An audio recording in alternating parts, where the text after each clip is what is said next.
What is the biggest shadow in the universe?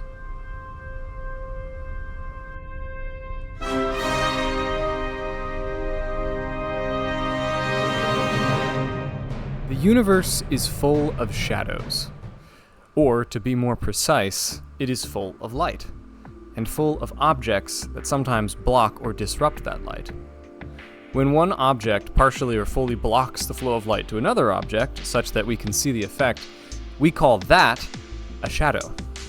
Shadows can be as big or bigger than the objects which produce them. And in our universe, objects can get pretty big. Thus, shadows can stretch to be very vast indeed. But how big exactly?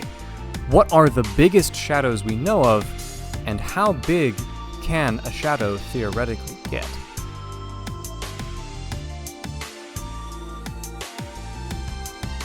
For humans, shadows occur only when there is a dip in the presence of light in the visible light spectrum, since that is the only slice of light that we can actually see. When an object blocks a source of light shining on another object in such a way that the luminance, or the amount of light emitted onto the second object, the blocked object, is reduced by more than about 5%, then a shadow typically becomes visible to us humans. So, if the luminance is reduced by less than 5%, the shadow that is produced is barely visible, or is unnoticeable, or exists in a spectrum of light we cannot see, and thus is not a shadow. And, as the luminance reduction creeps above that 5% threshold, the shadow becomes darker, stronger, and more defined. The very lightest tint on sunglasses, for example, reduce luminance by about 5%. The shadow a person casts at noon when the sun is at its zenith tends to create a drop in luminance of about 50% at the center of the shadow. While in total solar eclipse, when the Earth is engrossed in the shadow of the moon, we reach a 90% drop in luminance. At night, when we have a full moon, the luminance drop is even greater. It is a 99.9997%, which is significantly darker than even the darkest eclipse. And when we have a moonless night, the darkness is 99 and 6 trailing nines darker in luminance than daytime. So what counts as a shadow? Well, we've established that whenever an object eclipses the light cast on another object and disrupts the flow of visible light, then we can see a shadow if there is a luminance drop of 5% or more. But what counts as an object? Is the shadow cast by an airplane onto a cloud equivalent in shadowiness to the same plane's shadow over solid ground? That difference might seem trivial, but if we include shadows over clouds, which are in fact the shadow cast over many millions of disconnected water molecules in the loose structure that is a cloud, then we might have to later include things like Saturn's shadow over its rings, which is really thousands of tiny shadows cast on thousands of tiny chunks of ice and rock. There's no contiguous shadow there. Now, it could also be argued that the same logic applies to solids, as solid matter itself is made up of millions of connected atoms, each producing their own individual atomic shadow. But, for simplicity's sake, we will separate our kinds of shadows into categories. That way, we don't have to argue over what counts, although you are welcome to in the comments section. So, in order of size, there are first the shadows cast by solid objects onto other solid objects. So, the shadow of one billiard ball on a pool table. This might also include the shadow of the moon over the Earth during an eclipse. Then there are also the shadows cast by solid objects onto fluid objects. So, the shadow of Europa over the clouds of Jupiter. And finally, there are the even larger shadows fluid objects can cast onto one another, like the shadow of one gas giant cast onto another. As you will soon see, these shadows stretch in size from the scale of nanometers to wider than our entire solar system. So, With our categories and definitions in hand, let us, without further ado, explore the world of shadows. The smallest shadow ever seen was indeed generated by a single atom, that being an atom of ytterbium, trapped as an ion in a vacuum chamber. This shadow was a little shy of 400 nanometers wide, and it created a subtle luminance drop of almost 3%, which would be barely visible to the human eye if your eye was that small. And it would be on par with the weak umbra a thin cirrus cloud might cast on an otherwise clear day. Individual bacteria, germs, can cast a shadow on the scale of micrometers, and airplanes, well, we know they cast shadows hundreds of meters wide. Our own moon casts a shadow on the Earth when a solar eclipse happens that can be as wide as 300 kilometers. Interestingly, our lunar eclipse is by far the largest shadow we can see on Earth, and it's actually the largest solid-on-solid shadow most of us humans will have ever seen personally. But it is neither the largest possible nor the largest shadow this planet has ever witnessed. 4.5 billion years ago, when the planet was freshly formed around our juvenile sun, a rogue planetary body roughly the size of Mars, which scientists have named Theia, smashed into our planet, creating an orbital debris field that would one day become our moon. Just before impact, this supermassive impactor would have cast an ominous shadow as it hurled into the surface of the young Earth. The shadow it cast would have been 6,000 kilometers wide, which is half the planet's diameter, and 20 times the size of a shadow produced during a modern solar eclipse. For a sense of scale on what this catastrophic collision compares to, the Chicxulub impactor that wiped out the dinosaurs 65 million years ago was only large enough to cast a mere 10-kilometer shadow. Theia's umbra, the impactor that formed our moon, cast a shadow 600 times larger. While there are many other moons in our solar system, none today can cast larger shadows than a modern Earth-Moon eclipse, especially the moons around the gas giants. These don't count for this category because these are solid moons casting a shadow on the fluid surface of gas and ice giants, specifically on their atmospheres, and so these do not count for our strict solid-on-solid shadow category. We'll return to them later. The largest shadow cast on a solid surface in our solar system, however, actually belongs to the shadow cast by one moon on another.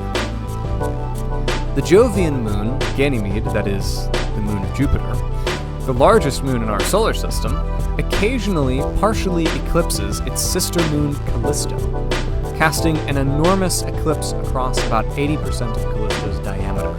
This massive eclipse is over 3,800 kilometers wide, about a quarter the width of our entire planet, and would enshroud the entire contiguous US in darkness if it occurred here, in my homeland. Interestingly, though, this is not the most total eclipse in terms of proportion. Instead, the largest proportional eclipse belongs to the smaller periodic shadow the former planet Pluto casts on its moon Charon. This shadow is over 1,200 kilometers wide, making the near total eclipse on Charon almost 4 times larger than our own. And it encompasses almost the entire surface, casting every point on Charon into near simultaneous darkness. Ironically, this shadow is cast between a dwarf planet named for the Roman god of the dead and his ferrymen, which is pretty dark stuff. But perhaps more interesting than the linguistics is the fact that this, and the shadows on Callisto, are actually the largest solid-on-solid shadows we know of in the entire universe at present. Not because these shadows are especially large from a physics or universe perspective, but merely because we still have very little knowledge on planets and moons beyond our own solar system. For example, no moons beyond our solar system, which are often referred to as exomoons or extrasolar moons, have yet been found. And thus we have no knowledge of any solid planetary eclipses past Pluto. So for now, while Pluto has lost its rank among the planets, it still sits comfortably near the top of known eclipses. For now. Not counting Ganymede and Callisto. Regardless, it is almost a certainty that there are many, much larger solid-on-solid eclipses, and therefore larger solid-on-solid shadows beyond our solar system. We simply lack the technology to find them as of yet. But while we haven't observed solid-on-solid eclipses beyond the solar system, we can mathematically predict how big they might get. We can establish an upper limit. Terrestrial, or solid planets, beyond our solar system, are often observed significantly larger than the Earth. Among these so-called super-Earths, the largest terrestrial planet yet found is the distant Kepler 277c, which has a diameter almost 4 times as wide as Earth's, meaning if a planet like it had a moon of a similar size, the possible eclipse generated could be in excess of 43,000 kilometers, almost large enough to enshadow the entirety of the planet Neptune. Super-Earths like Kepler 277c are generally considered to be at the extreme end of what is physically possible for a terrestrial world.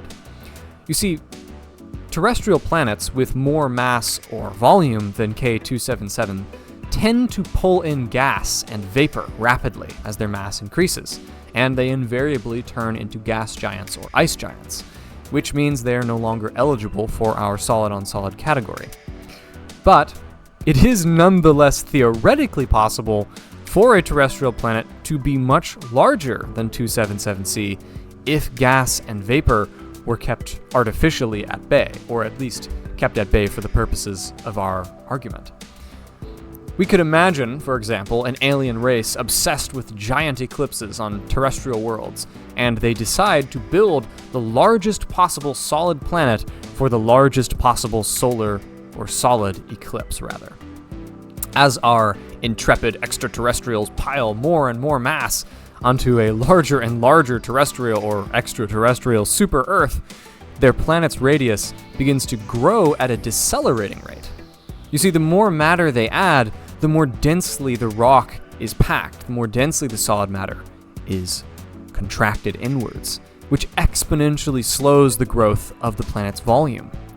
Eventually, by the time they reach 300 to 500 times the mass of the Earth, a phenomenon known as electron degeneracy can kick in, and solid matter begins to rapidly collapse inward, which will actually shrink the planet and turn it from a solid into an exotic fluid-like ball of hyperdense plasma, ruining the planet as a candidate for solid shadow casting, and also making it uninhabitable, of course. Before this point, we can, however, conceivably reach the maximum volume size possible. Just before electron degeneracy and the inward collapse, we could reach a staggering 51,000 kilometer diameter, which is almost as much as 4 times the width of the Earth. Such a world would be larger than Neptune or Uranus and solid as a rock. It would be a terrestrial planet the likes of which the universe has probably never seen. This world could then be eclipsed by another, truly massive moon, solid moon, of course, of similar size and composition. Matter added to such a world past about 80 times the mass of the Earth has increasingly marginal contributions to the volume. So by the time our aliens have built a planet, 100 times Earth's mass, the growth in planetary volume is almost flat, and remains so until the absolute zenith is reached at a colossal 300 times Earth mass. So despite tripling the planet's mass, the physical size has only grown a minor fraction. By this point, at the edge of electron degeneracy, standing on this unstable planet, you would experience 50 times the gravitational force on Earth, which would crush you into a mashed meat pancake almost instantly. So you unfortunately would not get to enjoy the eclipse. However, from space, our aliens could proudly observe an unparalleled solid-on-solid eclipse. As we discussed earlier, some of the biggest shadows we know of are those cast on the ice and gas giant planets by their moons. Predictably, the largest moons of our solar system, the Galilean moons of Jupiter, Ganymede, and Callisto, cast the largest shadows on their host planet, but they are nearly matched in scale by their much smaller volcanic sister Io. The hellish moon Io, because of its close orbit, casts a much sharper shadow, nearly 3,600 kilometers wide across the face of Jupiter. Ganymede's shadow is, of course, much larger. It's about 5,200 kilometers wide, which stretches across Jupiter's cloud tops. In comparison to the shadow of our own moon during a solar eclipse, remember, that shadow only exceeds about 300 kilometers in width at its widest. Meaning the shadows of Io and Ganymede are not just 10 times larger, but are in fact dozens of times larger than the eclipses we experience here. Wide enough that if you were to translate the shadow cast upon Jupiter to Earth, the eclipse would stretch from Portugal all the way to Kazakhstan. On Saturn, the rainbow moon Titan takes the crown with a shadow roughly 5,100 kilometers wide, just shy of the width of Ganymede's shadow. While on Neptune, the moon Triton blocks out a circle of about 2,700 kilometers, and over Uranus, the well-named moon Titania eclipses 1,600 kilometers.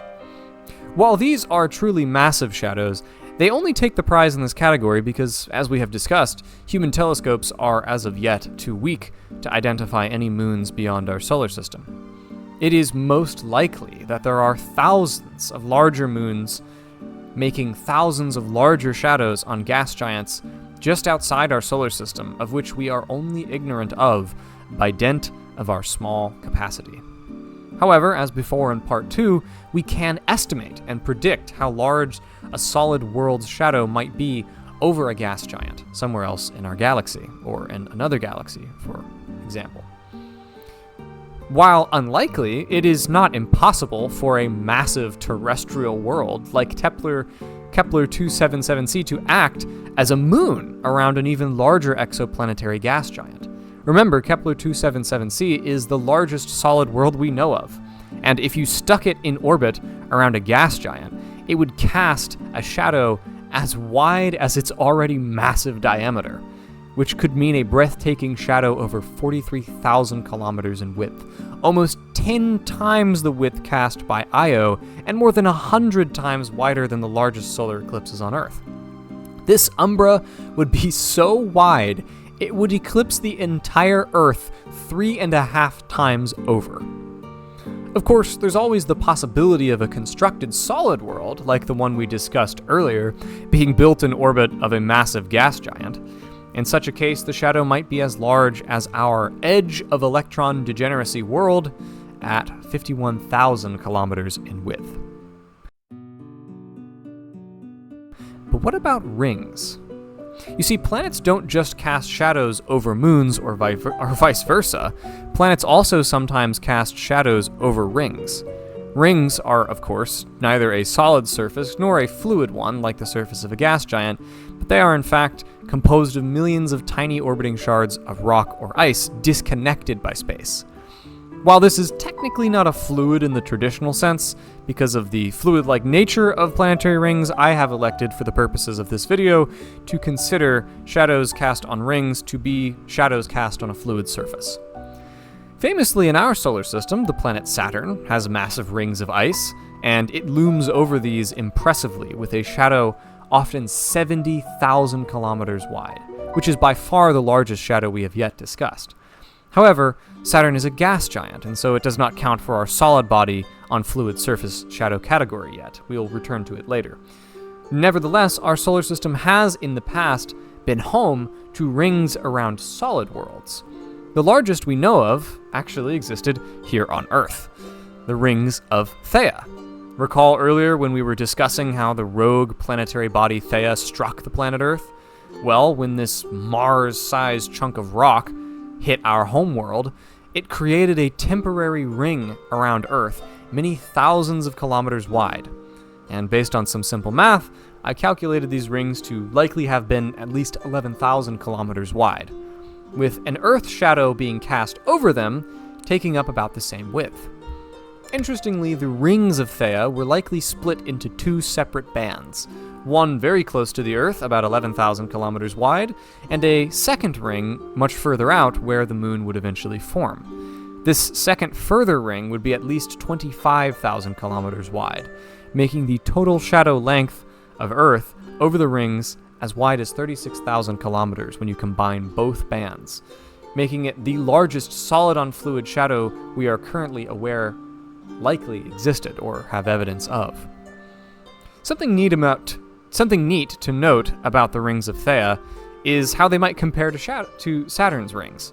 Saturn's rings are enormous, about 70,000 kilometers wide, but Earth's Theian rings are 36,000 kilometers wide, which makes them close to half the size, even though Saturn itself is 10 times wider than the Earth, which means Earth's rings were huge, proportionally speaking. In Saturn's case, the size of the shadow does not exceed the size of the planet. 70,000 kilometers for the shadow length is actually considerably less than Saturn's actual diameter of 120,000 kilometers. But in Earth's case, this is not so. Earth is only 12,756 kilometers wide, which means the shadow our planet cast over its primordial rings was almost 3 times larger than the Earth itself. What this shadow shows us is that the shadow a planet casts on rings can be much larger than the planet itself. And so if we take this principle further, we can imagine extremely large planetary rings, meaning extremely large shadows.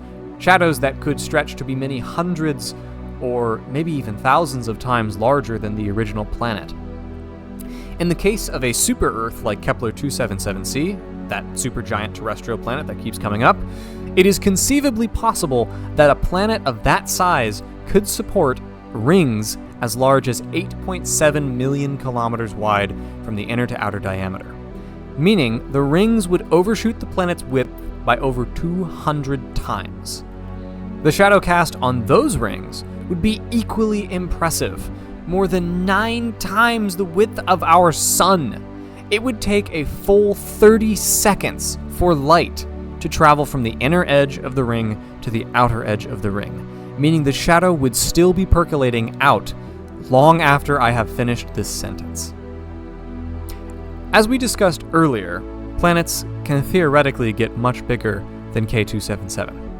Around our hypothetical maximum possibly sized terrestrial world, that alien umbral planet at 51,000 kilometers wide, there could be rings as wide as 20 million kilometers, nearly the distance from the Sun to the planet Mercury. The shadow cast on these rings would be hugely impressive indeed, taking well over a light minute to establish itself across the vast expanse of rock and ice. Now, it should be noted these are not stable rings. These rings would be unlikely to survive for very long at all. But these rings are theoretically possible, and so, if even for a few moments, we could see a shadow cast along their length.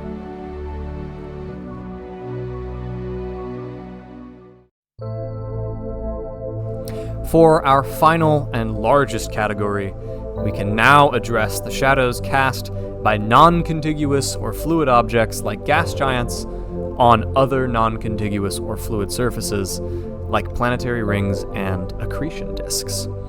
As we know, Saturn has rings about 70,000 kilometers wide, meaning Saturn's shadow can stretch at least that far. Saturn's rings, while impressive, are actually quite a bit smaller than they could be. Ring formation is governed by gravitational relationships. If the debris that makes up the ring is too close to the planet, it will fall inward and be absorbed, and if debris is too far out, it will clump and accrete into moons. And if debris is very far out, it will actually be swept away by the solar tides. The Roche limit defines where stable rings can form around planets, but temporary rings can form much further out and thus become much wider. In theory, rings are capable of forming, at least in the short term, as far out as the gravity of the host planet is able to overpower the gravity of the system's star. The point where the gravitational force of a planet is no longer stronger than its host star is called the Hill limit, or Hill sphere. For Saturn, the Hill sphere extends to a shocking distance of 60 million kilometers. Practically, this means that Saturn could temporarily host rings that extended from the edge of its internal Roche limit, which is about 69,000 kilometers from the planet's core, to the edge of 60 million kilometers, making the ring width about 59 million kilometers and nearly 3 times the width of the largest ring we've explored so far in this video. This ring would only be capable of surviving for at best a few months before it was shredded by solar winds and moon formation, but it would be an amazing sight. The shadow would be about half the distance of the sun to the Earth. It would take light almost 3 minutes to make its way from one end to the other. If you were to try and drive the width of this ring at highway speeds in some kind of space car, it would take about 70 years to reach the end of the ring, to drive the whole length of the shadow, which is longer than my life expectancy. Of course, Saturn is not the largest gas giant. Its next-door neighbor, Jupiter, is even larger and could in theory support rings even bigger than Saturn's. Except that it's closer to the Sun. You see, the Hill radius equation shows us that while ring radius increases linearly with distance from the Sun, it only increases by the power of 1/3 with respect to mass. So, because Jupiter is much closer to the Sun than Saturn, its Hill radius is surprisingly smaller than Saturn's, despite being a much more massive planet, at least in its current orbit. Jupiter's Hill radius is only 5 million kilometers, which is 10 million shy of Saturn's, meaning that even though it is 3 times more massive, its rings would still be smaller. Of course, this math means the maximum ring size trend will increase as we go outwards in the solar system. So the further we get from the Sun, the bigger the planetary rings, almost without respect to mass. Uranus has a larger Hill radius. Its Hill radius is 70 million kilometers, and Neptune, the furthest out of the planets, has a gargantuan Hill radius of 116 million kilometers, meaning a short-term potential ring structure could be nearly that size, with the resulting shadow sharing nearly that width. Imagine a massive planetary shadow stretching across more than 100 million kilometers. The entire Earth's circumference is only 40,000 kilometers, 2,500 times smaller. Putting this another way, it's almost twice the length of Saturn's maximum hypothetical supershadow. So, if we follow the logic of this formula, if Jupiter were to suddenly swap places with Saturn, aside from the massive gravitational ramifications, the increased distance from the Sun would allow our dislocated Jupiter to increase its potential ring width to about 90 million kilometers. And if it swapped places with Neptune, the increased distance from the Sun would enable its ring width to balloon to an astonishing 300 million kilometers. Jupiter, however, is not the largest a planet around our Sun could hypothetically be, nor is it as far away as a planet can practically be from our star, which means both the distance and mass portions of our Hill radius equation, and thus the total ring size possible, have not been maxed out, and we can bump those numbers up a lot more. The actual limits are a lot higher than you might suspect. The largest a gas giant can be trends to be about 140,000 to 150,000 kilometers in diameter. This is because larger than this, the hydrogen inside our hypothetical gas giant will begin to undergo nuclear fusion, at which point the planet will become a star or a brown dwarf. And stars produce light, which means it can't really cast a reliable shadow over any rings. Such a planet could orbit our star extremely far out too, hundreds of billions of kilometers out, in fact, many hundreds of times further away than even distant Pluto. However, a planet cannot orbit infinitely far away from a star. You see, the Sun's light, in the case of our solar system, will dim in comparison to the ambient light of our galaxy, such that eventually the shadow cast on the rings by equinox will no longer be visible at the 5% threshold we set earlier. So balancing these factors is a bit of math, but we find that the maximum possible orbital distance, while maintaining the greatest possible shadow length, utilizing our home star for simplicity, would be an orbital distance of 4,265 astronomical units, or 638 billion kilometers out.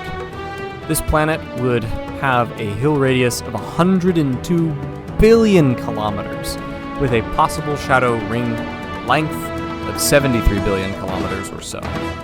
Accounting for the inner Roche limit of the ring and the declining visibility of the shadow given our distance from the Sun, this enormous umbra would be almost 6,000 times longer than the Earth is wide. It would take the fastest spacecraft ever made by man, the Parker Solar Probe, over 12 years to traverse its distance at maximum speed. And that is a spacecraft that was moving at 190 kilometers a second.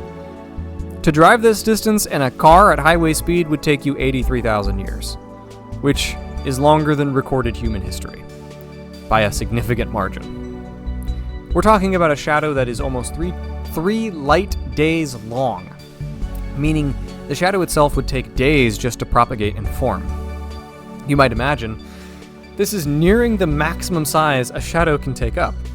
While it may be possible to tweak with the size of the star, its brightness, or the relative brightness of space around the planet and the ring, it's unlikely any of these factors would really adjust the shadow's possible length much more than a single order of magnitude. Suffice to say, this is just about as big as it gets. But it is not quite as big as it gets, because there is one last place to look for the biggest shadow in the universe. While planets can have massive rings, their rings pale in comparison to the rings that stars can have. Yes, indeed, stars can have rings just as planets do. It might even be contended that the asteroid belt is a ring. True, it's a strange ring, but it meets all the qualifications barring the planet part. As you can imagine, the rings around stars can be enormous, particularly during the early part of a solar system's life cycle. The protoplanetary rings of dust and gas and ice that surround young stars can be simply gargantuan. The largest ever seen yet have been hundreds of astronomical units in size, meaning they are tens of billions of kilometers wide. The single largest known so far surrounds the star DM Tau, with a radius of 131 billion kilometers. But it is estimated that these rings can get even bigger. These disks, of course, can be overshadowed by many things: planets, asteroids, comets, and even other rings. So how big can these shadows get? Well, if we were to park our biggest possible gas giant from our last hypothetical, remember that 140,000 kilometer wide super Jupiter, in front of a normal star with a huge protoplanetary disk, then that monster planet would be able to cast a shadow over the dust cloud as far as 164 billion kilometers before its visibility would cut off. That is over twice the length of our previous longest shadow. But planets do not create the longest shadows. While intuitively you might think of a large planet as being the biggest possible occluder, there are far larger things in our universe that can endarken space. There can be multiple, multi-planet-wide rings around a star, for example, and these can be extremely wide, offset from one another, meaning that one ring can cast localized shadows upon a portion of another. In fact, this phenomenon has been observed by human instruments on a massive scale at least twice. These two observations are by far the largest sightings of a shadow ever seen by man or our instruments. The first is a shadow produced around the rings of the star HD 142257. Despite the boring name of this star, it boasts a shadow 44 billion kilometers wide, meaning it's 600,000 times wider than the shadow Saturn casts, and 3.5 million times longer than the Earth is wide. Yet even this shadow is nothing compared to our final contender. Ladies and gentlemen, it is now my pleasure to introduce you at long last to the largest shadow ever seen in our universe, the shadow of TW Hydrae. This shadow is 67 billion kilometers wide making it almost 1 million times the length of Saturn's shadow. Such a structure, I think, should give us pause to awe and marvel at just what is possible in our universe. And while Hydrae's shadow is huge, it is actually nowhere near the limit for what is possible with warped ring shadows. The maximum size for that, according to the math I have here, is 337 billion kilometers, up to 5 times larger than even Hydrae. While we may never see a shadow that large, you now know a little more about how light in our universe works, just how big shadows can get, and you've had the privilege of seeing a shadow bigger than our entire planet by a factor of 5 million, and I think that's pretty cool. That's all for now. Thanks for watching. What?